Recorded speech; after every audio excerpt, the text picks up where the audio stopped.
నమస్కారం మిత్రులకి.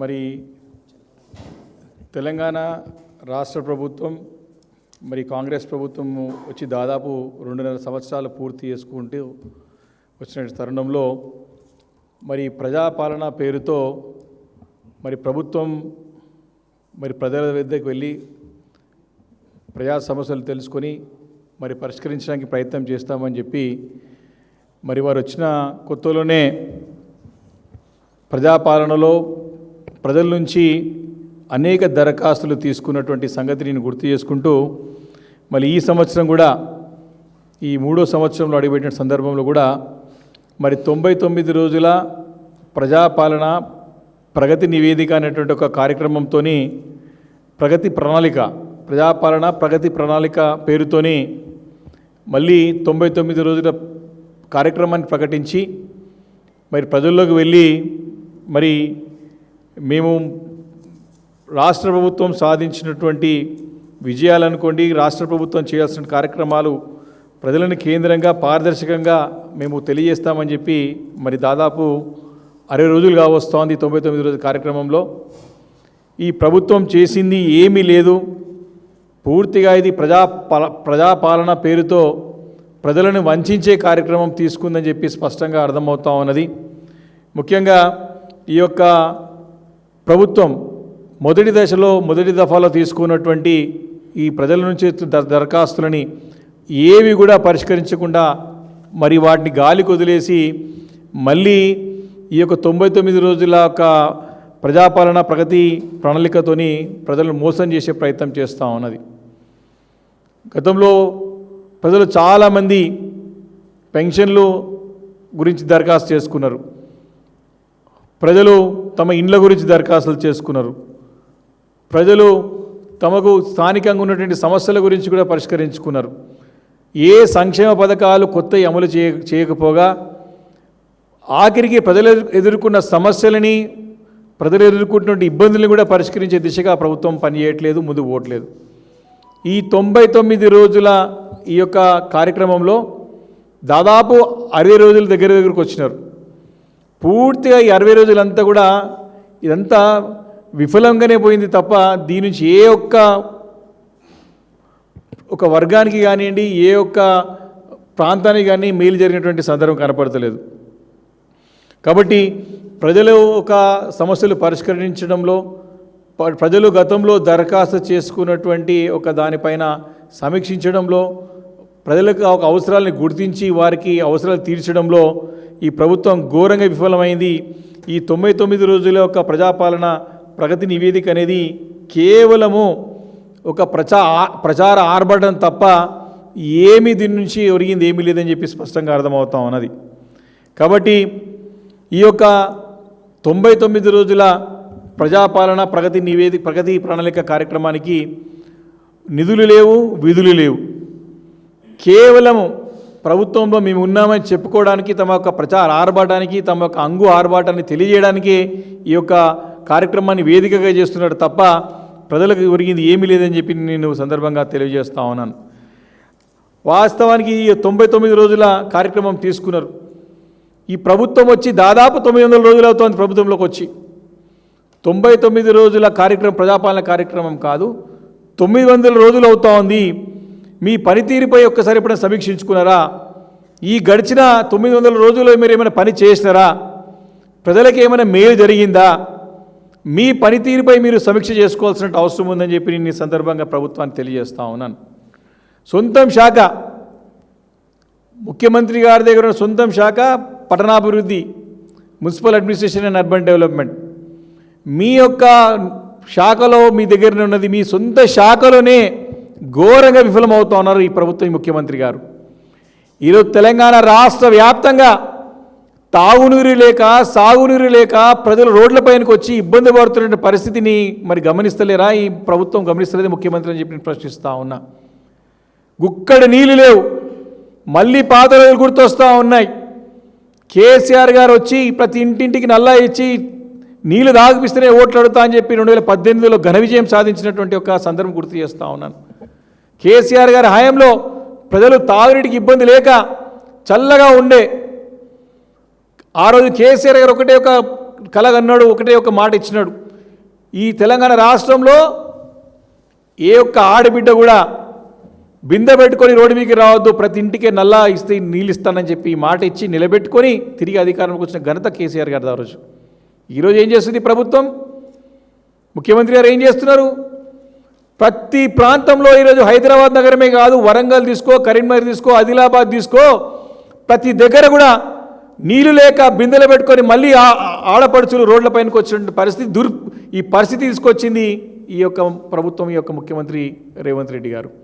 ఈ దుస్థితికి కారణం కేవలం తమ యొక్క అనాలోచిత నిర్ణయాలు, తన అనుభవరాహిత్యం, తనకు అసమర్థతతోని ఈరోజు ప్రజలు ఇబ్బంది పడేటువంటి పరిస్థితి ఏర్పడ్డది.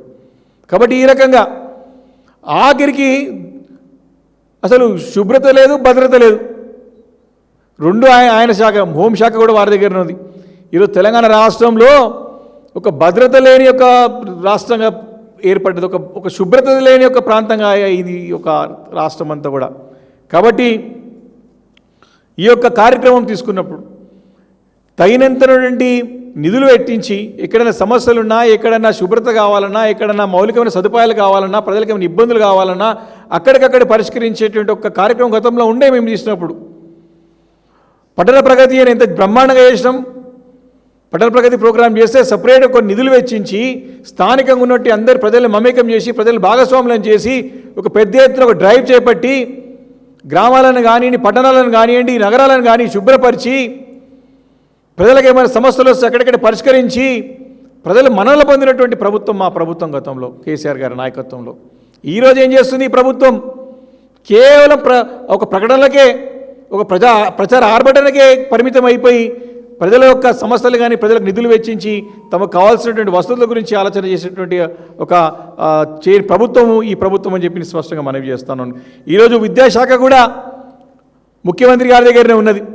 ఈరోజు ఈ ఎడ్యుకేషన్ సిస్టమ్ అంతా కూడా అయోమయంలో ఉన్నది. ఈరోజు ఇంటిగ్రేటెడ్ పాఠశాలని ఒకటే ప్రొజెక్ట్ చేస్తూ ఉన్నాడు. అరే మిగతా ప్రభుత్వ పాఠశాల పరిస్థితులు ఏమున్నది, గురుకుల పాఠశాల పరిస్థితి ఏమున్నది, దాన్ని సమీక్షించే నాదుడే లేడు ఈరోజు. అసలు ఈ యొక్క 99 రోజుల ప్రజాపాలన కాదు, నీ 900 రోజుల ప్రజాపాలనలో ఎన్నిసార్లు ఢిల్లీకి పోయినావు, ఎంతమందికి మూటలు మోసినావు, ఈరోజు అసలు ఏ కార్యక్రమం చేసినావు, అసలు నువ్వు ఏం సాధించినావు ఈ 900 రోజుల్లో, నువ్వు చేసింది ఏది నువ్వు సమీక్షించి ప్రజలకు చెప్పాల్సిన అవసరం ఉన్నది. ఈరోజు ఒక్క పథకం, కొత్త పథకం తెచ్చింది లేదు, అమలు చేసింది లేదు. ఈరోజు ఎంత దౌర్భాగ్యమైన పరిస్థితి అంటే ఈరోజు ఇందిరమ్మ ఇండ్లు ఇంతకుముందే చూసినాం.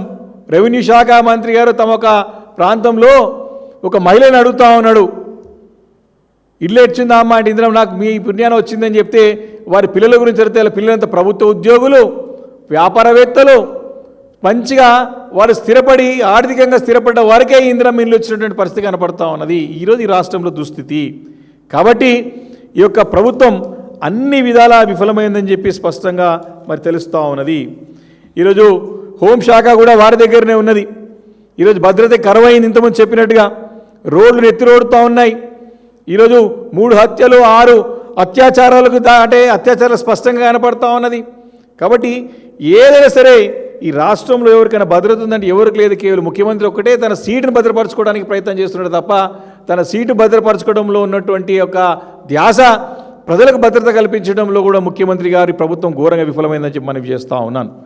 ఈరోజు ఎంత దౌర్భాగ్యమైన పరిస్థితి, లేని నగరాన్ని ఊహించుకొని మనుషులు లేరు, ఇండ్లు లేరు, ఒక ఊరు లేదు, ఒక వాడ లేదు, మరి ఏది లేదు.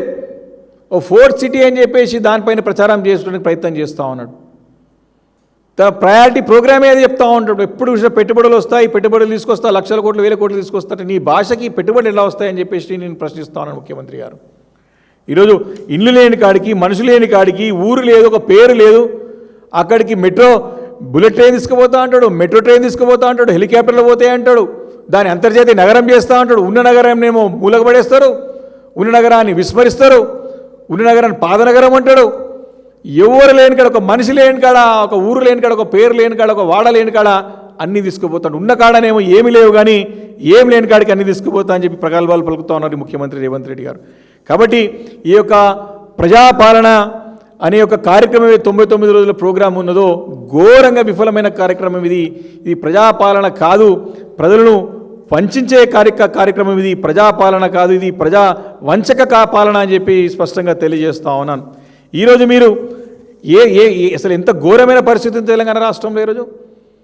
ఈరోజు తాగునీరు లేదు, సాగునీరు లేదు.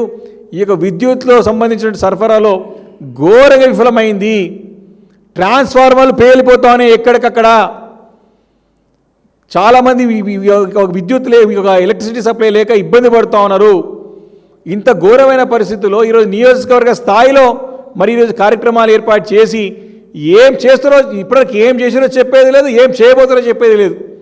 కేవలం తమకు ప్రభుత్వ ప్రెజెన్స్ మేము ఉన్నామని చెప్పుకోవడానికి ప్రయత్నం చేస్తూ ఉన్నారు.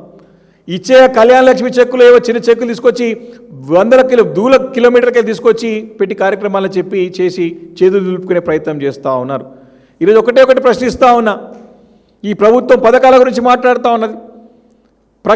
మీరు ప్రకటించినటువంటి రాజీవ్ యువ వికాసం ప్రోగ్రాం దాదాపు 2 సంవత్సరాలు కావస్తోంది. ప్రకటించి దరఖాస్తులు తీసుకున్నారు, అన్నీ చేసినారు. ఏ ఒక్కరికన్నా రాజీవ్ వికాసం కింద మీరు యువ వికాసం కింద ఒక్కరికన్నా ఈ పథకం అమలు చేశారా, ఇచ్చినారా అని చెప్పి అడుగుతా ఉన్నా. లేదు. కాబట్టి ఇదంతా కూడా వంచే కార్యక్రమంలోనే కనపడుతుంది తప్ప ఇంకోటి లేదని చెప్పి స్పష్టంగా కనపడుతూ ఉన్నది. ఈ యొక్క 99 రోజుల ఈ యొక్క కార్యక్రమం అనేది కూడా ఘోర విఫల కార్యక్రమం. 99 రోజులు కాదు, గడిచిన 900 రోజుల్లో వీరు చేసింది ఏమీ లేదు. అంత కూడా బూటకం, కేవలము ప్రచార ఆర్భాటాలకే చెప్తుంది తప్ప తమ ఢిల్లీ ప్రయాణానికి తమ ఒక సీటు కాపాడుకునే ప్రయత్నం కనపడుతుంది తప్ప ఇంకోటి ఏం లేదు స్పష్టంగా నేను తెలియజేస్తా ఉన్నాను. కాబట్టి ఈ వచ్చే పథకాలు కూడా సరిగా అమలు అవుతలేదు, వచ్చే పథకాలు కూడా అందరికీ ఇస్తలేరు. ఏ కార్యక్రమం తీసుకున్నా సరే, రైతు భరోసా తీసుకోండి, రైతు బీమా తీసుకోండి, ఈరోజు మహాలక్ష్మి తీసుకోండి, గృహజ్యోతి తీసుకోండి, ఇందిరా మిల్లు తీసుకొని కొన్ని అమలు చేసి మేము ఇచ్చేస్తామని చెప్పి చేతులు దులిపే ప్రయత్నం చేస్తూ ఉన్నది. అదేవిధంగా రాబోయే పథకాల గురించి చెప్తా ఉన్నారు. ఏ కొత్త పథకం అనేటు నిర్దిష్టమైనటువంటి ప్రణాళిక లేదు. ఇది రాజీవ్ యువ వికాసం ప్రకటించి దాదాపు 2 సంవత్సరాలు కావస్తూ ఉన్నది. ఏ ఒక్కరు కూడా అమలు చేయలేదు. కాబట్టి ఈ రకమైన పరిస్థితి రాష్ట్రంలో ఉన్నది.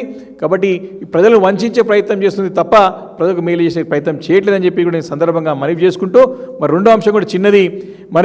మాకు ఈరోజు ఉమ్మడి రంగారెడ్డి జిల్లా సంబంధించినటువంటి మరి పార్టీ ముఖ్య నాయకుల సమావేశం, పార్టీ కార్మిక అధ్యక్షుల దగ్గర మీటింగ్ అయింది. ఈరోజు ముఖ్యంగా ఎస్ఐఆర్ స్పెషల్ ఇంటెన్సివ్ రివిజన్ మీద ప్రత్యేకంగా శ్రద్ధ తీసుకోవాల్సిన అవసరం ఉందని చెప్పేసి కూడా సూచించడం జరిగింది. ఎందుకంటే ఈ యొక్క కార్యక్రమాన్ని మరి ఎలాంటి ప్రణాళిక లేకుండా, మరి ఎలాంటి ఒక ప్రచారం లేకుండా, కేవలం ఇది అధికారులపైన నమ్మి ప్రజలకు ఎలాంటి అవగాహన కల్పించకుండా, ఎలాంటి సమావేశాలు ఏర్పాటు చేయకుండా కార్యక్రమం చేసుకుంటూ పోతా ఉన్నారు. కాబట్టి బాధ్యత గల ప్రతిపక్ష పార్టీగా మా పైన కూడా రెస్పాన్సిబిలిటీ ఉంటుంది. కాబట్టి దీనిపైన పెద్ద ఎత్తున మరి కార్యకర్తలందరూ కూడా మరి సమాయత్తం చేసి బూత్ లెవెల్ ఏజెంట్స్ కూడా నియమించుకొని తప్పకుండా ఈ యొక్క ఎస్ఐఆర్లో యాక్టివ్గా పార్టిసిపేట్ చేసి ఓటర్లను కూడా జాగ్రత్తగా భద్రపరుచుకొని మరి తిరిగి ఓట్లని సరిదూసుకునే విధంగా, కొత్త ఓట్లను కూడా చేర్పించే విధంగా మరి ఏ రకంగా చేయాలని చెప్పేసి ఈరోజు పార్టీ కార్మిక అధ్యక్షులు కేటీఆర్ గారు ఆదేశించడం జరిగింది, దిశానిర్దేశం చేయడం జరిగింది.